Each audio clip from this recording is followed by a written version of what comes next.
Hi friends, இன்றைக்கி நம்ம என்ன செய்ய போகிறோம்னா சிக்கன் தொக்கு செய்ய போகிறோம். அதுக்கு தேவையான பொருட்கள் பார்க்கலாம். வெங்காயம் 4 தக்காளி கட் பண்ணிக்கிட்டேன், கருவேப்பிலை, கொத்தமல்லி. நீங்கள் வேணும்னா பெரிய வெங்காயமும் சேர்த்துக்கலாம். நான் இதில் சின்ன வெங்காயம் சேர்த்துருக்கேன். சின்ன வெங்காயம் சேர்த்துக்கிட்டா கொஞ்சம் ருசி ஜாஸ்தியாக இருக்கும், அதனால சின்ன வெங்காயம் சேர்த்துக்கிட்டேன். இப்போ அதுக்கு அடுத்து நம்ம மசாலா தூட்களை பார்க்கலாம். இப்போ நம்ம சிக்கன் தொக்குக்கு தேவையான மசாலா தூட்களை பார்க்கலாம். கரம் மசாலா தூள், சிக்கன் தொக்கு மசாலா, பட்டை இலை, மஞ்சத்தூள், சால்ட், இஞ்சி பூண்டு பேஸ்ட், பாதி லெமன், கொஞ்சம் நம்ம குழம்புக்கு சேர்க்குற மசாலாவையும் சேர்த்துக்கலாம். இப்போ அதுக்கப்புறம் என்ன செய்யலான்னு பார்க்கலாம்.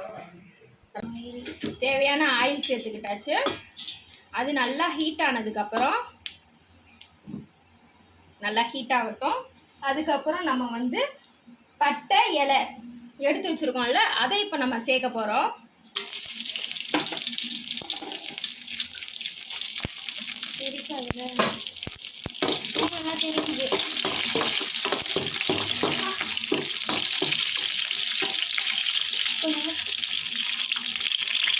அதுக்கப்புறம் நம்ம ஆனியன் சேர்க்க போறோம்.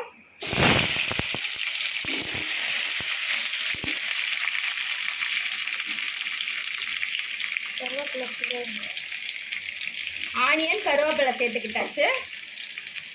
அதை நல்லா வதக்கினதுக்கு அப்புறம் தக்காளி சேர்த்துக்கணும். முதல்ல ஆனியன் நல்லா வதங்கட்டும்.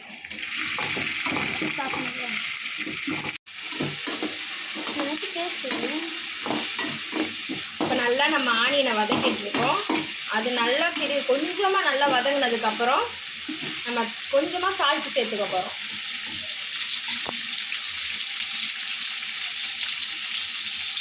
நல்லா வெங்காயம் வதங்கிடுச்சு. வெங்காயம் வதங்கினதுக்கப்புறம் சால்ட்டு சேர்க்குறேன். உங்களுக்கு தேவையான சால்ட் நீங்கள் சேர்த்துக்கலாம். அதை நல்லா வதக்கிறோம்.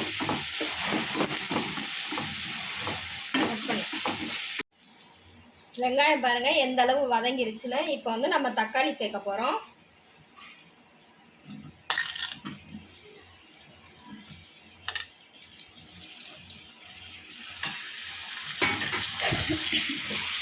தக்காளி சேர்த்தாச்சு. நல்லா வதக்கவும். நல்லா தக்காளி வதங்கினதுக்கு அப்புறம் இஞ்சி பூண்டு பேஸ்ட் சேர்க்கணும். இப்போ நல்லா தக்காளி வதங்கட்டும். நம்ம அதுக்கப்புறம் இஞ்சி பூண்டு பேஸ்ட் சேர்க்கலாம். தக்காளி நல்லா வதங்கிட்டு இருக்கு. நல்லா தக்காளி நல்லா வதங்கினதுக்கப்புறம் நம்ம இஞ்சி பூண்டு பேஸ்ட் போட போகிறோம்.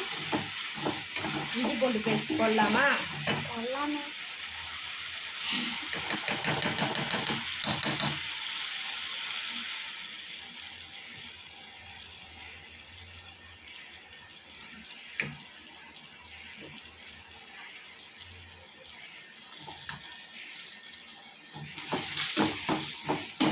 நல்லா இஞ்சி பூண்டு பேஸ்ட் போட்டாச்சு. நல்லா இஞ்சி பூண்டு பேஸ்ட்டை நம்ம வதக்கணும். ஏன்னா அந்த பச்சை வாடையெல்லாம் நம்ம போனால் தான் கொஞ்சம் டேஸ்ட்டாக இருக்கும். அப்படியே போட்டு செஞ்சிடக்கூடாது. இப்போ மஞ்சத்தூள் போட போகிறோம்.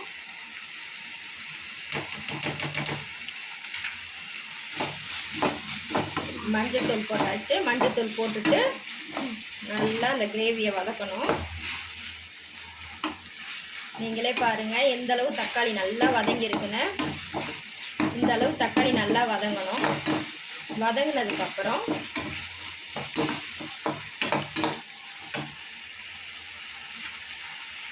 கரம் மசாலா தூள் போட போகிறோம். கரம் மசாலா தூள் போடணும். போட்டு அதையும் நல்லா வதக்கணும்.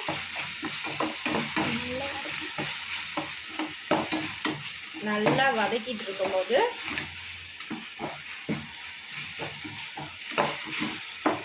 நான் 1/2 கிலோ சிக்கனுக்கு தக்கன செய்கிறேன். நீங்கள் எந்த அளவு சிக்கன் எடுத்து செய்கிறீங்களோ அந்த அளவு நீங்கள் நல்லா எல்லா பொருளையும் எக்ஸ்ட்ரா சேர்த்துக்கணும்.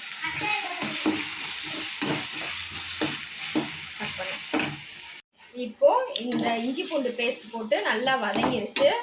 வதங்கினதுக்கப்புறம் சிக்கன் போட போகிறோம்.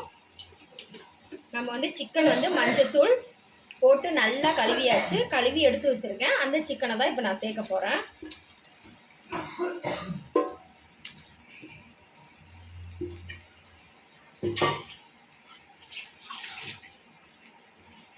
சிக்கன் சிக்கன் சேர்த்தாச்சு. சிக்கன் சேர்த்து நல்லா வதக்கணும். ஏன்னா அதில் சால்ட்லாம் நல்லா பிடிக்கணும்ல, அதனால இந்த சிக்கனை நல்லா இந்த மசாலாவில் போட்டு பரட்டி விடணும். நல்லா கொஞ்சம் நேரம் வேகட்டும். வெந்ததுக்கப்புறம் நம்ம சிக்கன் மசாலா தூளும் குழம்பு மசாலா தூளும் சேர்த்துக்கலாம். இப்போ பாருங்கள், நம்ம போட்டு சிக்கன் நல்லா வதக்கியாச்சு. வதக்கினதுக்கப்புறம் குழம்பு மசாலா தூள் சேர்த்துக்க போகிறோம். அதுக்கப்புறம் சிக்கன் மசாலா தூள் சேர்த்துக்க போகிறோம். இதையும் நல்லா சிக்கனோட சேர்ற மாதிரி கிளறி விட்டுக்கணும். நல்லா சிக்கன் நல்லா அந்த மசாலா எல்லாம் சேர்ந்து பெரட்டி விட்டால் தான் சிக்கன் நல்லா டேஸ்ட்டாக அந்த உப்பு காரம் எல்லாம் பிடிச்சிருக்கும். இப்போ வந்து கொஞ்சமாக நம்ம தண்ணி சேர்த்துக்க போகிறோம். ஏன்னா இது எல்லாம் சேர்த்து கொஞ்சம் அந்த மசாலா வாடை எல்லாம் போகிறதுக்கு கொதிக்கணும்ல, அதுக்காக.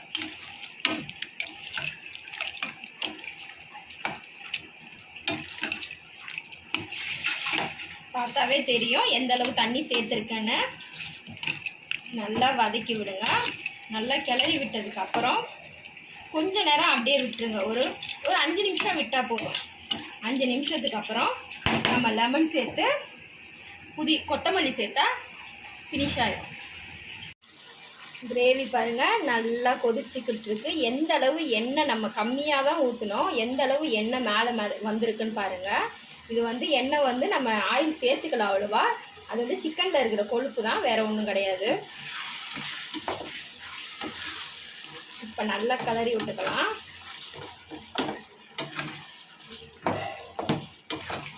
கிரேவி பாருங்கள் நல்லா அருமையாக கொதிச்சு விட்டுருக்கு. இது இன்னும் கொஞ்சம் நேரம் நல்லா கொதிக்கட்டும். இப்போ வந்து நம்ம வந்து இந்த ஸ்டேஜில் வந்து லெமன் சேர்த்துக்க போகிறோம். லெமன் சேர்த்து ரொம்ப நேரம் விடாதீங்க, கொஞ்சம் நேரத்தில் இறக்கிடுங்க. நல்லா அந்த லெமனை வந்து நல்லா ஃபுல்லாக மிக்ஸ் ஆகிற வரைக்கும் கிளறி விட்டுருங்க. கிளறி விட்டதுக்கப்புறம் லாஸ்ட்டாக கொத்தமல்லி சேர்த்து நம்ம இறக்க வேண்டிய வேலை தான். கட் பண்ணிக்க. இப்போ வந்து நம்ம கொத்தமல்லி போட போகிறோம்.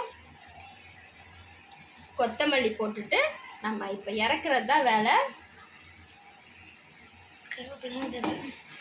நல்லா கொத்தமல்லி போட்டு ஒரு கிண்டி விட்டுருங்க. இப்போ வந்து நம்ம இறக்கிடலாம்.